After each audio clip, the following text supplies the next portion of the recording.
Hello மக்களே, மறுபடியும் கஞ்சி, ஆனால் வித்தியாசமான சைடிஷோட. என்னெல்லாம் பாருங்கள். இது நொத்தோலி கறி, அதுக்கப்புறமா கொண்டு வரீங்க நொத்தோலி பொரிச்சது, கோணத்தொலி, அப்புறம் பூண்டு. இந்த ஊறுகாய் போட தொடங்கின வரும் இந்த பொரிச்ச பூண்டு தின்றதுக்கு அவ்வளோ ஆசை. இது என்னதுன்னு பாருங்கள், பச்சை மிளகா இப்படி நீட்டமாக இருக்குது. அதெல்லாம் பார்க்கும்போது எனக்கு நல்லா பிடிச்சோம்.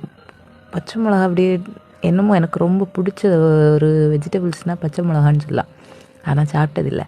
சரி இன்னைக்கு பொரிச்சு தின்னு பார்ப்போம் அப்படின்னு சொல்லி தோணுச்சா, அதனால் லைட்டாக மஞ்சள் உப்பு மிளகும் போட்டு பொரிச்சு கஞ்சி கூட வச்சு சாப்பிட்டேன்.